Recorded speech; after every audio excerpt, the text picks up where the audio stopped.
Hey, what's going on, everyone? Welcome back to the Baltimore Guys. I'm your host, Bazil. Joining me today is the founder of the Strategic Leadership Academy, former senior advisor on Afghanistan and Pakistan, and he also received the Department of Defense's High Civilian Award for his work on strategy. It is Colonel Christopher Kolenda. Chris, how are you doing today? Very well. It's wonderful being here, and thank you for having me on your show. Thank you for being on. I really appreciate it. So I graduated from West Point in 1987 and then served 24 and a half years on active duty, and then served another 2.5 years as a Department of Defense civilian. So all told, about 27 or so years. That's almost as long as I've been alive in this world. That's crazy. So during this time, I mean, for those who don't know, you are the lead strategist advisor, former advisor for the war in Afghanistan that's been going on for 17 years now. Could you just talk about, well, first, 17 years ago, September 11th, 2001, can you just talk about that time where you were and the time leading up to the war? Sure. I was at the Naval War College, so up in Newport, Rhode Island, and I remember that morning crystal clear. I was in class, and class had not yet started. And then our professor walks in, turns on the television, and says, "America's under attack." And we sat there and watched as the second building came down, and all of us realized that the world was changing. And they released us for the day, said, "Go home, be with your families." And we knew at that point that once we finished the Naval War College, we'd be out serving in different commands or commanding units that were in combat.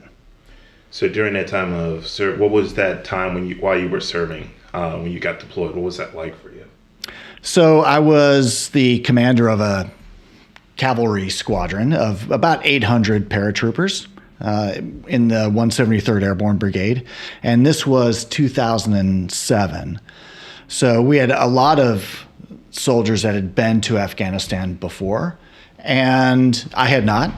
And in the early years in Afghanistan, we, the U.S. military, did a lot of very good things, made a lot of very bad mistakes, and as did the Afghan government. And one of the things that we tried to do as we were leading up to the deployment, so I was fortunate to be in command 2 years before we deployed to Afghanistan. So we did a lot of work just trying to learn a more effective counterinsurgency tactics, really think through how we're going to be effective in this environment. So we had planned, we were supposed to go to Iraq originally, and then at the last minute, of course, we get yanked over to Afghanistan. And so we went there with not as much knowledge of the country as I would have liked. But there's nothing you can do about it. You just got to, go out there, and unfortunately we had to learn on the job. And as we got in there, it was one of the deadliest areas of Afghanistan in the summer of 2007.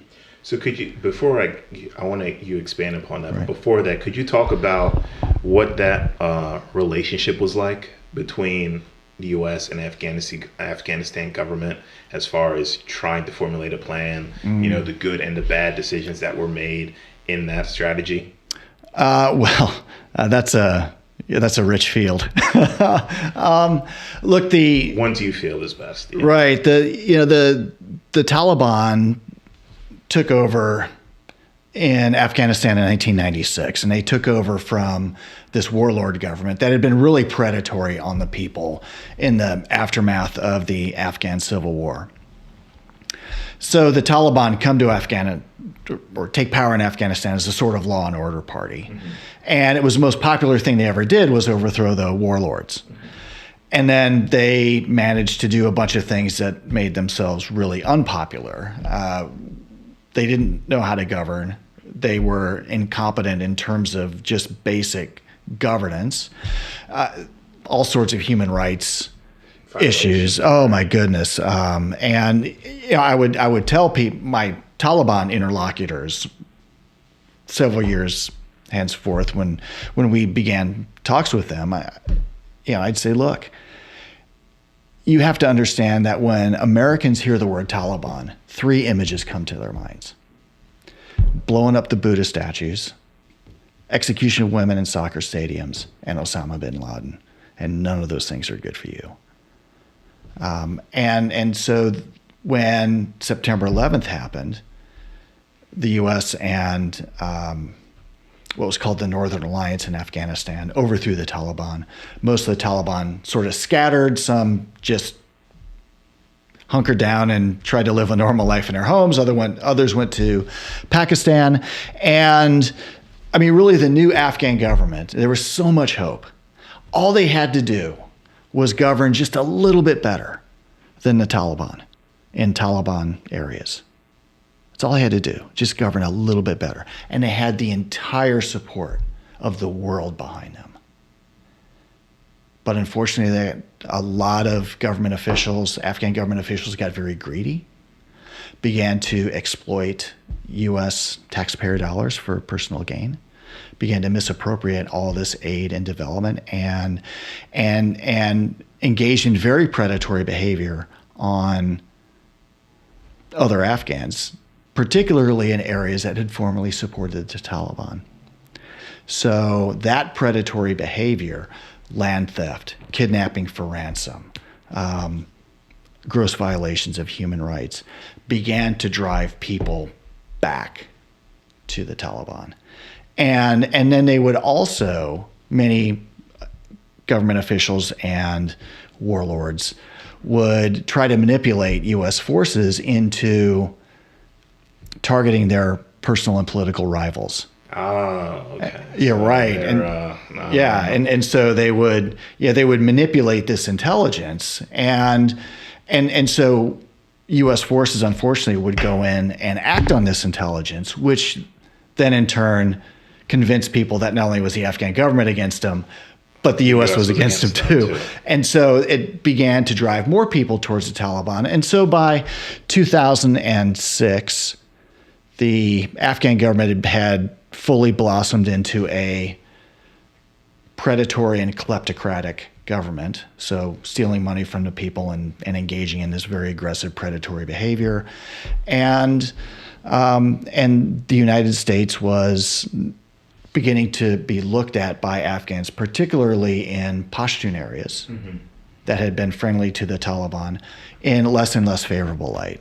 And so when we came in the summer of 2007 into this area, a lot of these problems had come together into a very high level of violence.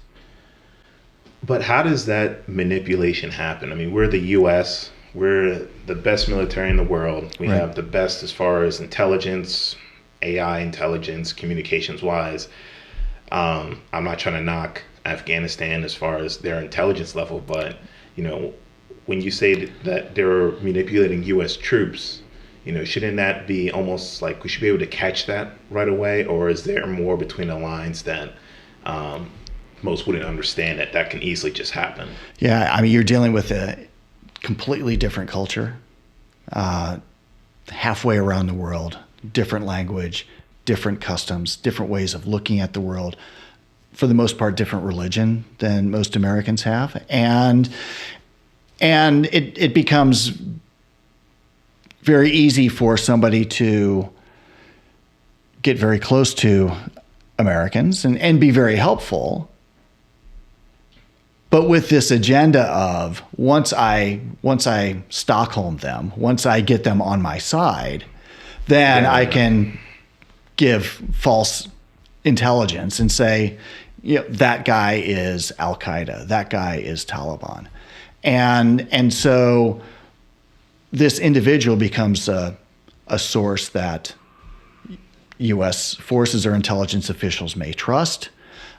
He may bring other people in to give a similar report, and then it looks like independent reports on the same individual as a terrorist threat, when really the person, in many cases, was just simply an innocent Afghan who just happened to have got caught in the middle or had a blood feud with this particular individual. And then once U.S. forces would go target this individual or pay this individual a visit in the middle of the night who'd really done nothing wrong except didn't like this other person, right, then Afghans would be outraged.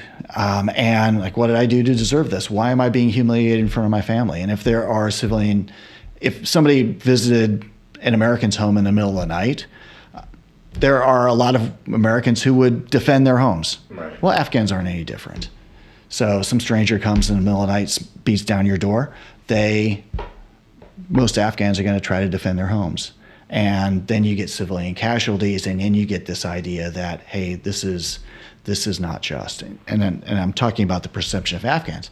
Americans, meanwhile, are convinced that they are absolutely doing the right thing, operating on intelligence that they've been given and taking down terrorists.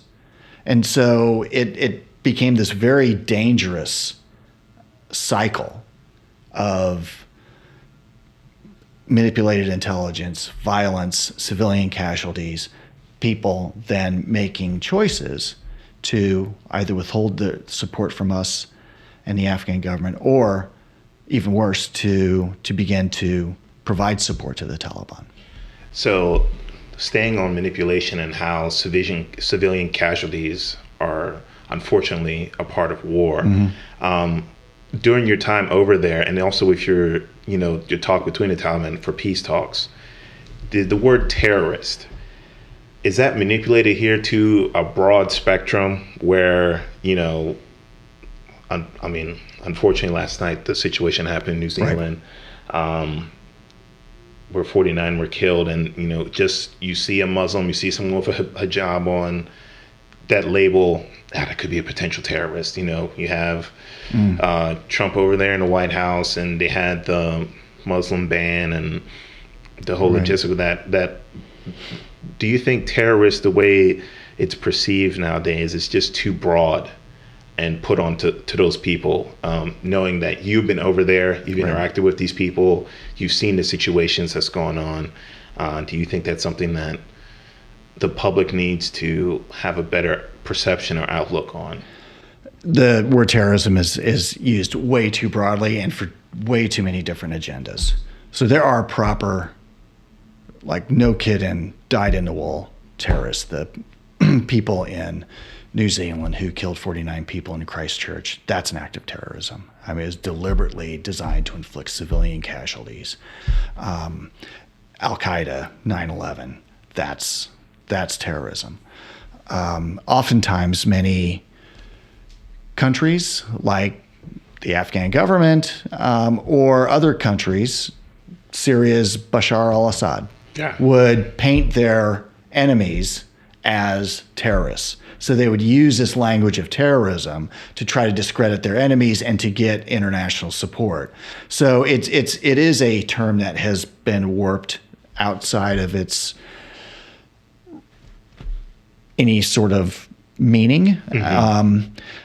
And unfortunately, it has these second and third order effects, as you suggest. I mean, look, I love Afghans. I've spent probably 4 out of the last 11 years on the ground in Afghanistan. I've got lifelong friends in Afghanistan. I've got Afghans who will make a 48-hour journey on dangerous and barely existent roads just to come say hi to me when they know I'm visiting Afghanistan, even if they can only visit for 10 to 15 minutes. Right. They will do that. There's a saying in Afghanistan that when you are a guest, they will put their lives on the line to protect you. That's part of their code of honor.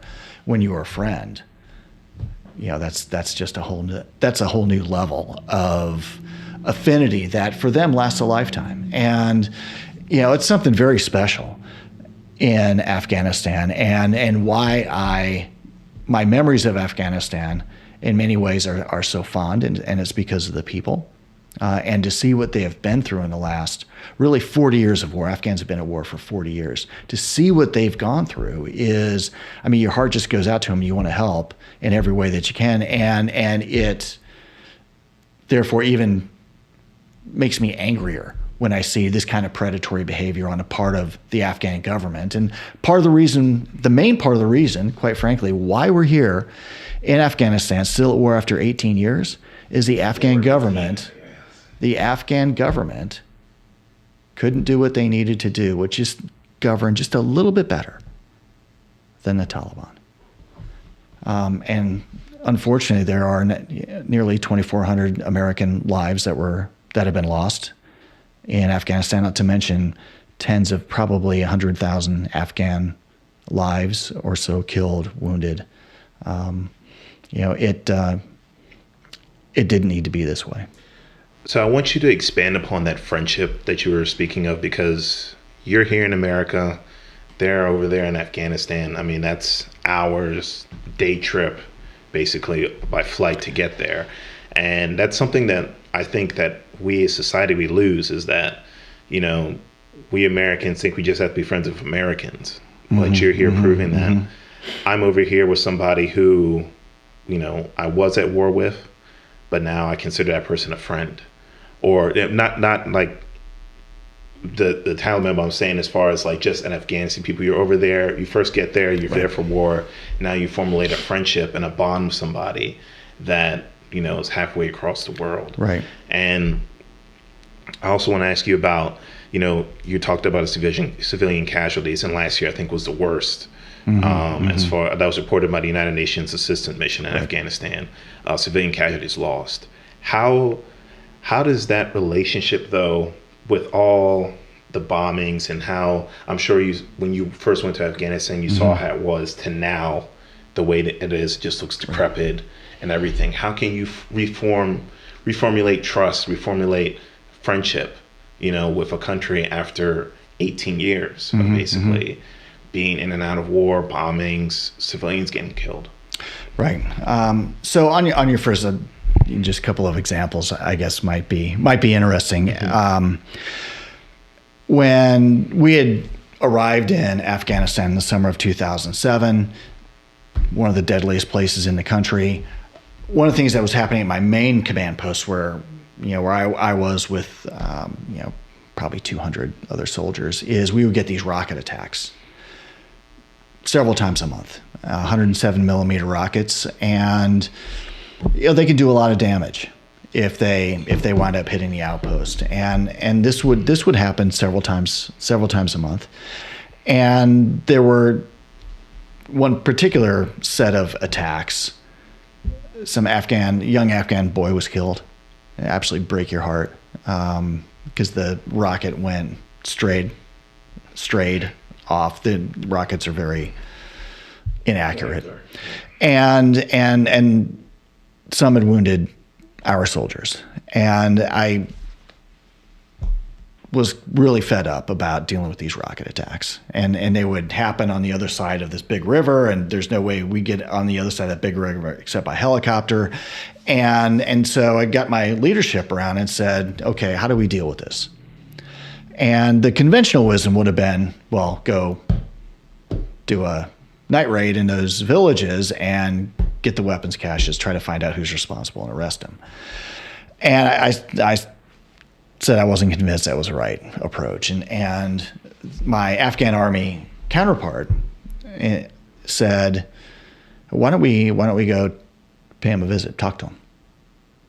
And he said, I know your big vehicles can't get across that river, but my smaller vehicles can. So why don't we go talk to him and just see what we can find out? It's like, hey, that sounds like a great idea. Let's get their perspective on things. And so one day about 100 Afghan army soldiers go across the Kunar River, go up into this deep valley, and spend the day in this village. And he comes back at the end of the day and he says, yep, they were the ones shooting rockets at you. Yeah. I'm like, okay. Well, why are they shooting rockets?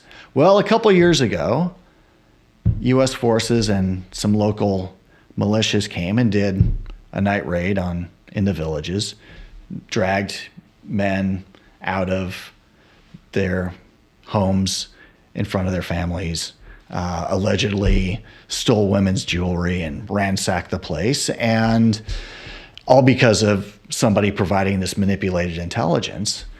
And so they decided that they needed to take their revenge from being dishonored. And the way they're taking their revenge is they're shooting rockets, or allowing rockets to be shot at you, is I think how he put it. And I said, okay, I don't like it. I understand. I can at least understand why this is happening. What else did you find out? And he says, they really want their kids to go to school.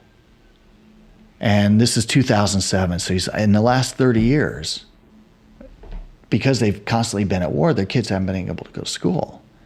And he showed me their school, and it was this 3-wall compound, no roof. And in the morning, the girls go, and there's about 250, 300 girls packed into this little room. And in the afternoon, the boys go to school. They got one chalkboard, and it's a skinny little chalkboard that lays on the side of one of the walls, and there's one piece of chalk. And kids will go up and individually practice their stuff, or they just practice drawing numbers and letters in the dirt with a stick. And so what they would really like is, school. And so I said, in the meantime, we had been collecting we've been asking people to send us school supplies. So people would say, hey, what do you need? People from America or whatever would say, hey, what do you need? And it's like, don't send us candy. Send us notebooks and pens. Right. Because notebooks and pens are they're powerful. And I've always been convinced that regardless of whatever culture, different cultures people are from, everybody wants what's best for the kids. And if we could do something that's helpful to Afghan kids, it may help us start building relationships, and those relationships may save soldiers' lives. And so we had a lot of school supplies amassed in a very short period of time. And I asked my Afghan Army counterpart, I said, would you be willing to go back there? And he said, oh, yeah, sure, absolutely. And so a couple of days later, we loaded his trucks up with like oodles of notebooks and pens and pencils. And he went back, spent the whole day there. And he returned in the evening, and how'd that go? And he said it went great, and they really appreciated the notebooks and pens. So I said, okay, maybe this is a start of something. Maybe this is a start where we can, deal with the past and figure out ways to work together. And the next morning, it was a Friday morning, so it's Friday is Juma. It's the Muslim day of worship, and Friday's normally pretty down day. Not much going on Fridays normally. And I get this call from the front gate of the outpost saying, "Hey, sir, there's a bunch of elders here who want to see you." I'm like, really? Where are they from? Well, they're from across the river, that village. And I was like, bring them in. And so brought them in, and myself and my Afghan Army battalion commander met everyone in this village council. There's probably about 30 of them. And when I made my way around and got to the sort of the head of the council, he handed me a stack of papers. And what's this?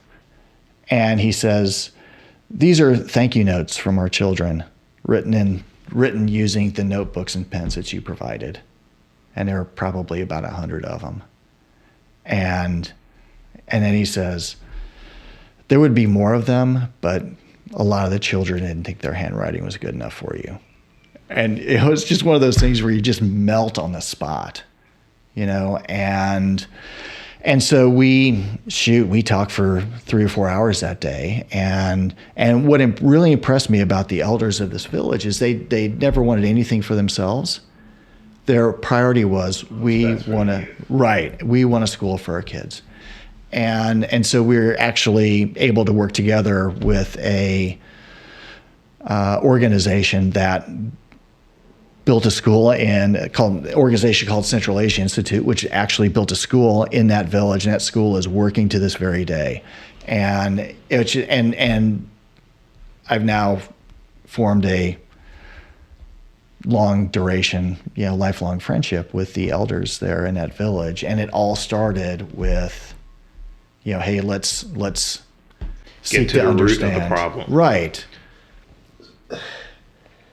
And so I've got all sorts of different examples just like that, where, when you do things that you seek to understand before being understood, when you try to have empathy and see the situation, see yourself through the eyes of another, you can come up with a variety of different ways to determine how to work together for common objectives, even if you don't agree on everything. So why is that lost in the U.S.? I mean, you literally are over there in a war. You found what the root cause of the problem was. In this, one village, right. But still, though, that's something small, right, that can expand to something big. And you guys took it upon yourselves, find the root cause, find a way to solution for it, and now here you are.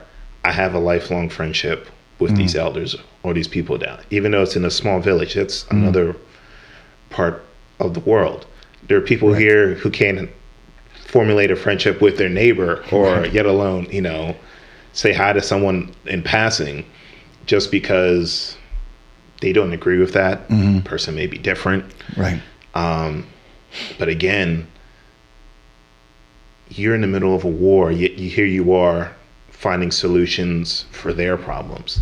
Why is it that it seems, in your opinion, seeing that you've served, that the U.S. is missing that?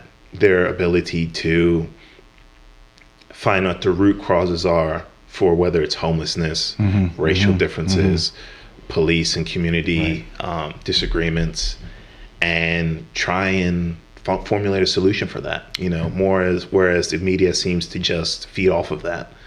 And it becomes a spectacle. It becomes late night talk show. Sure. And just repeated redundantly, on the news, A lot of people have their 15 minutes of fame getting very angry about stuff, right? And it just amplifies and amplifies. And you're right. I think part of it is, we've lost this sense of the importance of empathy and the importance of being able to see a situation through, from another's point of view. I'll give you another example from Afghanistan. This happened just a few weeks later in that same period of time, where we had in the northern part of our area was the deadliest, and there'd been a number of major attacks on our outposts up there in the northern part, and one of my units that was up there, B Troop, was led by this extraordinary captain named Tom Bostic, and probably the best combat leader I've ever met. I mean, just soldiers loved him. He trained them. He respected them. They respected him in return. And he was just extraordinary. And he had a great way with not only with the soldiers, but also with Afghans as well. He believed in empathy. And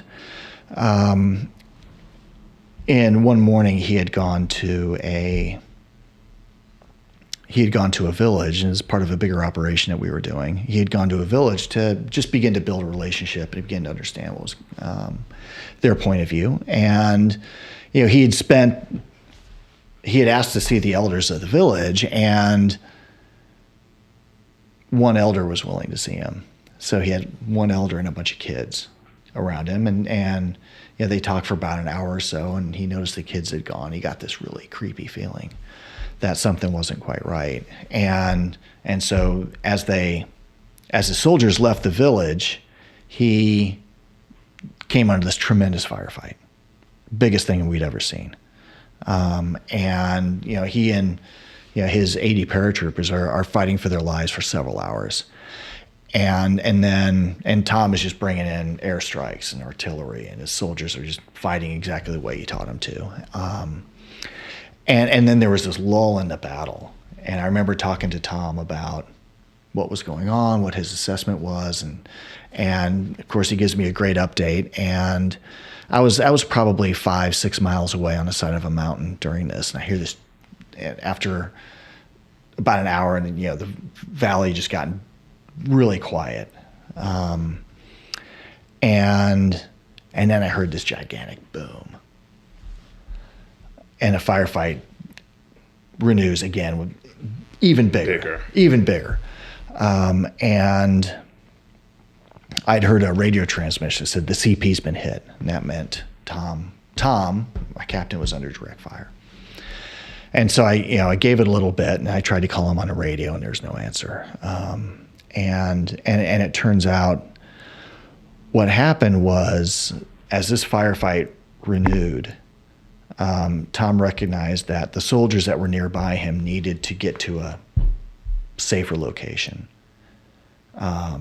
where they could continue fighting, but fighting from a better position than where they were.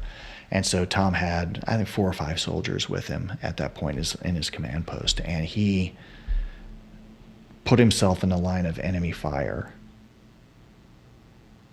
to allow his soldiers to get to a safer location. And as he's doing that and engaging the enemy to protect his soldiers, that's when a rocket-propelled grenade hit him and took his life. And that was the boom that I heard from 6 miles away. And Tom was recently awarded the Distinguished Service Cross, the nation's second highest medal for valor for that.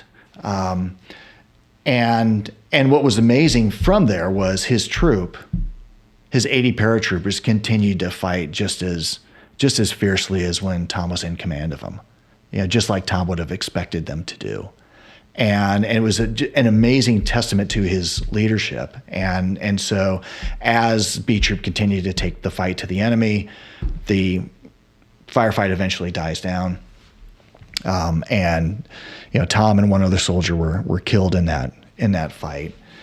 And what it made us do was really reassess our understanding of what was going on in that area, and to, at the same time, to build on the things that Tom had started. And in doing that, it began, his replacement, a guy named Joey Hutto, also understood empathy, understood that he needed to understand the Afghans' point of view, and a point of view of, why are so many people fighting us? And as we began to understand that, and again, this is just the first couple months, 60 days or so that we're in country, we're learning all of this. Mm-hmm. And as we're learning all of this, we can change our approach. We can approach things in a way that is going to lead to a better outcome. And ultimately, what Tom put in motion and what his successor, Joey Hutto, and B Troop and other units did was built relationships and built trust, and at the same time taken the fight to the true terrorists, that finite group of people who are never going to change, mm-hmm.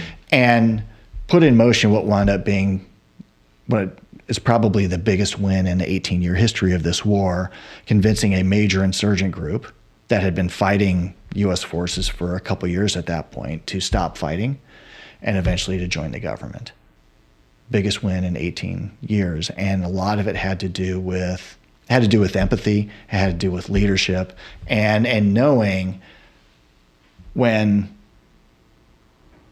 the most important thing you could do is just sit down across the table and drink tea and talk to somebody, and when the most important thing you had to do at that point was to win a firefight.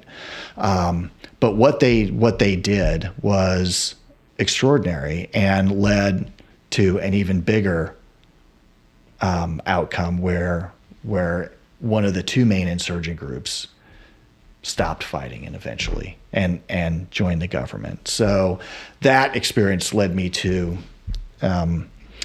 being the Secretary of Defense's representative in the talks that we were going to start having with the Taliban. But so all of this gets to the importance of building relationships, the importance of taking off your own blinders, and not only trying to understand somebody else's point of view, but also understand how that other person, that other point of view, perceives you. And I think in many ways, due to some of the issues that that you raised, that we've lost that a bit. We've lost the ability, or it's out of the ability to have, empathy is not the same as sympathy, right? You can empathize, you can understand somebody's point of view without agreeing with it. Right. And we've lost that ability, and thus the ability to work together, to make agreements, to engage in negotiations with people that we don't necessarily agree with, but nonetheless can create agreements that lead to the common good. And that, unfortunately, I think is gone a bit out of fashion. Could you talk about your time when you were with the Secretary of Defense and you were the head of the advisement for the peace talks? You had a big role, but did they leave it to you? Did the secretary want to, take charge, because it's politics. It's always like, I want this, on my resume, to know that I did this kind of deal. Could you just describe what it's like, since you're in DC, right? What that environment is like that most people probably wouldn't know? Yeah, it's interesting sitting across the table from people who you were fighting, and people who represent those who are responsible for your people very close to you getting wounded and killed. Right. That's a significant event in somebody's life. And, I learned through these experiences, not only to bring the full weight of the American military might onto people who are wanting to fight us, but at the same time being able to build relationships with people who didn't know anything about us, just ordinary good people who didn't know anything about us, and build positive relationships to the point where they wanted to work with us, and also to sit across the table from people who are my adversary and very subtly impose my will on them, so they were also willing to work together for common objectives. And I was very lucky with a lot of great people like Tom Bostic, like Joey Hutto, and so many others I could name and tell you stories. And they all did this and created this environment in which people, even those who had been opposed to Americans early on, were willing to work together with us for common objectives. Any people in that area still call those times the good times. And so we're very proud of that. That, of course, then led eventually to being a senior advisor to General Stan McChrystal, who was the 4-star general in 2009 and 2010, and then being the Secretary of Defense's representative in the talks. So the talks that we had with the Taliban in 2011 to 2012 were, the State Department runs these kind of diplomatic engagements, and I was the Department of Defense representative on this small team that was engaging in these talks to see if there was a way to bring this war to a successful conclusion. And for a whole variety of reasons, those talks did not succeed, and the war continued to go on until today, and where peace talks are happening again now. Mm-hmm. And what's frustrating to me, as both somebody who does strategy, who's been intimately involved with the war in Afghanistan and has participated in similar talks, is our leverage in 2010, 2011 was at its highest, much higher than what it is now.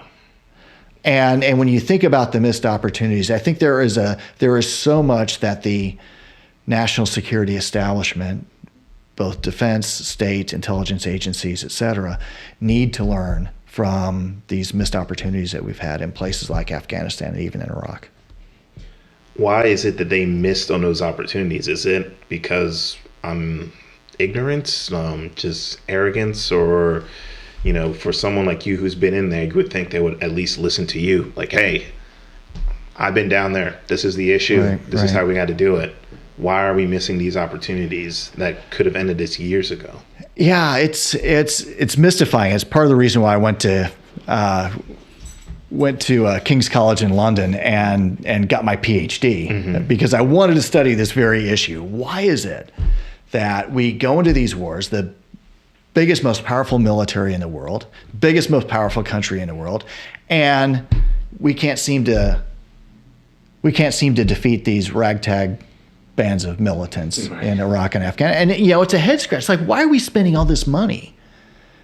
Taxpayer money on this big military if it can't win any wars. What's up with that? And that's what I studied. And you come very quickly to the conclusion that wars aren't won by the military alone. Military fights battles, but countries and governments wage war.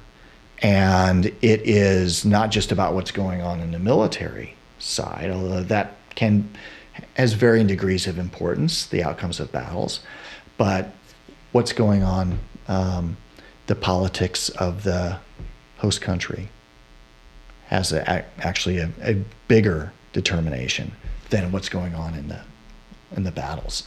The diplomacy, how well are we influencing that host nation country? How well are we influencing the countries around it who may be supporting one side or another? Then, of course, there's a whole economic dimension of conflict and supporting to countries that we're trying to help rebuild, like Iraq and Afghanistan. There's calculations on the part of elites in those countries. Do I work for the common good, or do I work to line my pocket? And in many cases, in these post-conflict countries where people have known nothing but they've been dealing with life and death issues all the time. You don't know whether you're going to be alive next week, much less 20 years from now. And there is a logic to take everything I can get today, because I don't know if I'm going to be around tomorrow. And we've been totally tone deaf to that. To that point of view. And so we just keep pouring money and resources into these countries, and it wasn't going the places that we would hope it go. And so this creates this problem where you just get sucked into these conflicts and you can't get out. You can't fight your way out of it. And unfortunately, the host government, in the case of Afghanistan, the Afghan government, has become so compromised in the eyes of too many of its people that it can't win the battle of legitimacy in the eyes of its own, many of its own people, a significant number of its own people. And then, of course, they've got groups like the Taliban have external support. So this is all part of this challenge. We tend to think of war oftentimes as a relay race, right? Where the diplomats have the baton and they try to prevent a war from happening. And then war breaks out and they hand it to the military, and you have a clash of these military forces until win, lose, or draw. And then once that happens, then the military hands the baton back to the diplomats to create a peace treaty, and then hand the baton to the aid people to repair the damage, right? That's our kind of popular conception. Really, it's more like a basketball game. War is more like a basketball game, especially these kind of conflicts where you have got your political, your diplomatic, your military, your economic, your intelligence all on the court at the same time. It's just right, and it's back and forth, and it's pretty chaotic. And if your game plan is, I'm going to give LeBron James the ball the first quarter, and only LeBron James, and then I'm going to give Steph Curry. Right, Steph Curry the ball in the second quarter, only Steph Curry, because I think of things in these very sequential, simplistic terms. Then LeBron James is going to score a ton of points in that first quarter, and Steph Curry might score a lot of points in the second quarter, but you're going to lose the game because people are going to adapt to your offense. And that's what we see happening. People have adapted, learned how to take advantage of it, and learned how to keep us trapped in these conflicts. So, being a former soldier that served, and you're stuck in between the diplomats and fighting the war, do you feel like The word that's coming to my head is a puppet. And I say that because, like you were saying, the government's conflicts with each other. Then it's like, oh, okay, well, you want to play that game? Well, here you go. Here's my military. I was like, okay, well, here's my military. You're fighting. People are dying. Close friends of yours are dying. In the meantime, you're focused on that war, but then it's like, hey, guys, like, get this together. Like, we're not trying to do this forever. And we're here 18 years later, and we're still doing this. So how I'm not trying to go into conspiracies, because they always go, like, when the U.S. gets in there, they say we're here to redeem or whatever, the government and blah blah blah, and then it's always this loopholes, it's oil, it's this that. As a soldier, do you ever feel like I'm really doing this for the greater good of the country, or is it almost like you get to a point like, why am I even still doing this? Like, what's going on? I'm not being told the whole truth. You start seeing the layers, and it's not what you thought it was when you first got in. So I always know as a soldier, and I spent a lot of time in combat in Afghanistan, that I was always doing the right thing, whether it was protecting civilians, whether it was fighting the people who needed to be fought, talking to the people who needed to be talked to. I always knew that we were doing the right thing, and I always knew that we were there for the right reasons. I think as you get at the sort of country level, the U.S. government level, you've got a couple of challenges. I think, first of all, I blame college football. And the reason why I blame college football is, college football now, there's no ties in college football. Right? You continue playing and playing and playing and playing until one side's clearly a winner and one side's clearly the loser. And we have this mentality that, well, war must be like that. We have to keep playing until the other side gives up. Well, guess what? The other side may actually have more staying power than we do in a conflict half a world away that American people don't understand. And so, to think that we have to continue fighting and fighting and fighting and fighting and keep pouring money and resources into these conflicts because we're waiting for that clear win it's strategic malpractice. It's putting people's lives at risk unnecessarily, when really you go to war to achieve your aims. And our aims in Afghanistan was to make sure that Afghanistan would never become a platform for international terrorism again, where people could plan and execute 9/11 style attacks. That was our number one interest. And we also had an interest in human rights in Afghanistan. And we had many opportunities to achieve those aims, and aims that didn't necessarily require the Taliban to surrender or be eradicated. Because the Taliban are a learning organization too, and they kind of figured out that hosting Al-Qaeda, the thing that got them thrown out, probably a bad idea. They got that. They actually tried to surrender in 2001, and we said no. Right. Yeah. And so you've got these missed opportunities. So part of it is this perception that wars must go on until you can spike the ball in the end zone and your score is bigger than their score. And it doesn't happen like that in war. College football is a horrible analogy for war. Second is, these are conflicts of limited stakes that are occurring half the world away.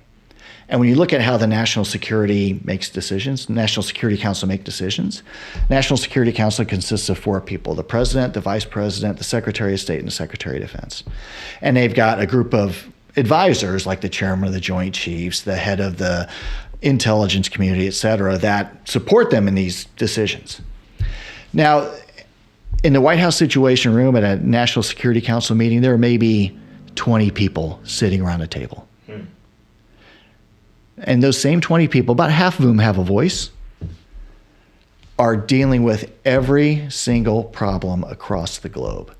Talk about the rise of Russia, China, North Korea, nuclear weapons, Iran nuclear negotiations, Congo, space, law of the sea, climate change. I mean, every crisis on the planet, it's these same people dealing with it. And then, oh, by the way, they've got domestic policy. Right. They've got departments that they've got to run. And so you look at how many hours there are in a day, and they have to prioritize like everybody else does. I mean, President Obama, when he comes into office, I mean, he's dealing with the after effects of the financial crash. He's dealing with an economy that's in meltdown. He's dealing with number of different wars. He's dealing with the rise of Russia and all of these problems. President Trump is the same way. He's dealing with a variety of different problems, and where the Afghan war fits on those priorities is actually pretty low. Right. and so we've got a real problem about how we manage these wars. You've got really well-meaning people with way too much on the plate that can't possibly micromanage these conflicts that are happening half a world away that are so complex. So we've got to do some different things about how we manage conflicts. As this continues to go on, you had what's his name, the head of Blackwater, trying Eric Prince, known as the Merchant of War, try and get his handle on the Afghan war. Are you worried that people all the work that you've done, that now there's going to be these outside sources that are trying to get their hand in there to whether pocket money or whatever the case may be, and almost ruin all the hard work that you've put in during this whole war? Yeah, as frustrated as I get with the Afghan government and some of their shenanigans, there are also really good people in the government. They're really good people in Afghan civil society. And they're really good people in America and the international community that have been working here. When you look at Afghanistan and you compare it, 2001, it was a wasteland. It had been devastated during the war with the Soviets. It devastated even worse in the internal civil war. And Afghanistan in 2001 was, it was a wasteland. And you go to a place like Kabul today, and you're talking paved roads, you're talking electricity where there never was any. You're talking about people have smartphones.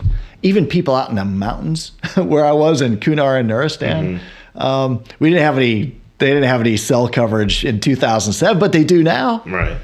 It's amazing. And the progress of women and the impact of women in Afghanistan has been absolutely extraordinary. And none of that would have happened without the support of the international community, the support of a lot of Afghan government officials and civil society leaders, and the courage of Afghan women. I think it's what Afghan women have achieved is a genuine profile and courage in that country under those circumstances. Yeah, someone driving not too long ago. Right. Well, that was I think in Saudi Arabia. Oh, yeah. But you start to see these things, and people start to take notice, and I think that's really, really important. So you look at Afghanistan, the situation in Afghanistan. You say, okay, well, how do we get a successful outcome in this conflict? So if we go back to first principles, successful outcome is Afghanistan is no longer a platform for international terrorism. And I think the right thing is, they follow basic international standards of human rights. 2017, I was approached by a non-governmental organization called Pugwash, and they had been talking with the Taliban for several years, and asked me if I'd be willing to join the conversation. I said, sure. Why not? Just to see. My last talks with them were 2012. See what's changed, what stays the same. Right. And what really struck me was the level of seriousness by the Taliban, their version of diplomats that were in Doha, their level of seriousness about trying to find a way to bring the conflict to a close, because they are worried that Afghanistan might become what they call a second Syria, that it might go down into another even deeper civil war, especially if the U.S. just uproots and pulls out, creates a security vacuum. You can have a real meltdown. So they're really concerned about this. And so that led to a series of talks with them. We would report this back to U.S. officials and to senior leaders in Kabul, Afghan officials, and ultimately it helped. It was one of those things that helped bring about this current round of talks, and I think it's this current round of talks has the best chance of any of at least bringing about a peace process that results in a durable outcome that meets our security interests and our human rights interests, and also ends a conflict that Afghanistans have been fighting against one another for 40 years. So looking back on everything that you've been through and gone through, what would you have done differently, you think? So first, I wish that I had been able to learn more about Afghanistan before we first went there. And we were there. That deployment was 15 months long, and I'm at the 14 and a half month point. I'm still learning things and going, oh my goodness, I wish I had known this a year ago, because now all of this makes sense. And I felt good being able to subsequent tours there and also in the Pentagon to help bring some of that understanding. I wish I'd known a bit more about how you bring wars to a successful conclusion at the national policy level. We have real problems with silos in our government. Defense has its own language, state has its own language, the White House often has its own language and points of view, and we have a hard time communicating and coordinating. And I wish I'd known a bit more about that, and been able to maybe suggest ways that we could have more easily gotten on the same page within the U.S. government. So as much as I tried to understand the point of view of Afghans when we were out there, I didn't often understand the point of view of colleagues in the other parts of the U.S. government. You wouldn't even think that you speak different languages, words mean different things, but they do. And it took me longer than it should have to not only figure that out, but figure out the implications and then try to figure out ways that we could potentially work together. So, there's a lot of things I wish I had done differently. Those are a couple of, I think, maybe useful things that come to mind. And in closing, I would ask, what advice would you give to someone who's joining the military now? Yes, we're still at war now, but you never know what could happen in the future. Right. And, you were young when you went in, and you're a veteran now, and you've seen it and been through it all. What advice would you give to somebody who wants to serve and just let them know what they would need to be prepared for? Right. I love the military. It is, it's something that's been very, I've been very proud to serve, and when I was growing up, I was bullied in high school really badly. And I love being in the military because it not only gives you a lot of confidence, but you go in there and you've got a clean slate. You can make it what you want to make of it. First of all, and second, you're going to be with a really diverse group of people and a great group of people who are all there for the right reasons. And those who aren't there for the right reasons, they get kind of weeded out pretty quickly. So you wind up after a couple of years in the military of being with, just a lot of great people who, really want to serve their country.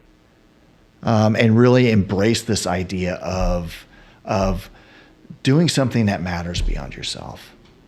And some tremendous opportunities to learn from some extraordinary leaders, to have some extraordinary leadership and management experiences yourself. And I'm very proud that my son is in the military. So I've got a son who's, he went to the Navy, so he rebelled and went to the Navy, and in fact he's on submarines. So, but yeah, I'm very proud that he is.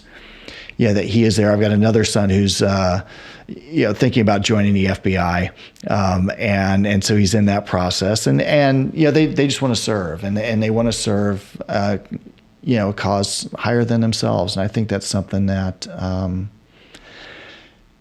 think is a good thing, and it's something that makes America special. Is that's what we do, and people around the globe love Americans because they know that in many ways that's what we stand for. We stand for treating people right, treating them as equals, giving them opportunity, and being among the most generous people in the world. Life, liberty, and the pursuit of happiness. Right. Thank you so much for being a part of this. I can't thank you enough. Thank you for your service. Thank you for the knowledge you bestowed upon me today, and to the viewers. It's really appreciated. It's my pleasure. I really appreciate the opportunity, and give a shout out to my paratroopers and 191 Cav. I love you guys. Thanks for everything you've done out there and continue to do. Thank you guys for listening to the Baltimore Guys. We are out. Be sure to like, share, and subscribe so we can continue to give you more great content. Thank you, and take care.